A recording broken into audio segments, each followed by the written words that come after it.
নমস্কার বন্ধুরা, অনি কিচেন থেকে বলছি। আজকে আমি তোমাদের সাথে শেয়ার করব বাসন্তী খিচুড়ি। তো বাসন্তী খিচুড়ি কিভাবে রান্না করা যায় সেটাই তোমাদের সাথে শেয়ার করব। তো দেখো শেষ পর্যন্ত ভিডিওটি। আমি এখানে 3 রকমের ডাল ধুয়ে নিয়েছি, অ্যাঙ্করের ডাল এবং মুসুরি মুগ ডাল নিয়েছি। আর এখানে পোলাওয়ের চালটা ধুয়ে সুন্দর করে নিয়েছি। আর মশলা জিরা, হলুদ, মরিচ এবং পেঁয়াজ আর কাঁচামরিচ। আর সম্বাসের জন্য নিয়েছি আদা, শুকনো মরিচ, পাঁচফোড়ন এবং গোটা জিরা। আর অল্প একটু নিয়েছি আদা পেস্ট এবং রসুন পেস্ট। আর পরিমাণ মতো লবণ। আর এখানে নিয়েছি সবজি আমি পেঁপে এবং আলু দিয়েছি। তো এখন রান্না করব বাসন্তী পোলাও। তোমরা দেখো, আমি এখন ডালটাকে সিদ্ধ করে নেব। এখন চুলাটা ধরিয়ে দিই। আমি এখানে পরিমাণ মতো জল দিয়ে রেখেছি। এখন আমি ডালটা দিয়ে দিব। ডালটাকে সিদ্ধ করে নেব।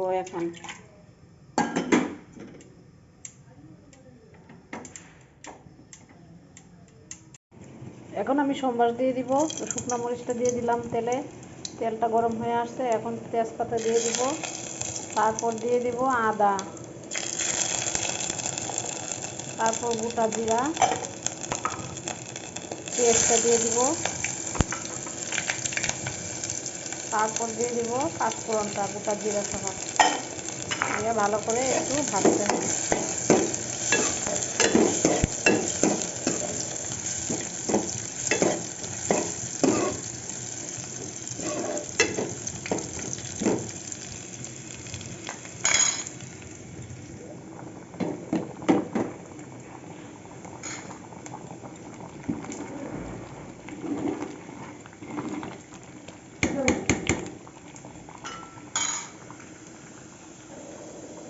বন্ধুরা দেখো কি সুন্দর হয়ে গেল আমার বাসন্তী খিচুড়ি।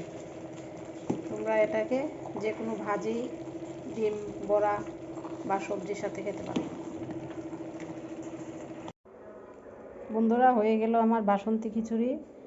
এই দেখো কি সুন্দর বেগুন ফুলের বড়া আর আলু ভাজি।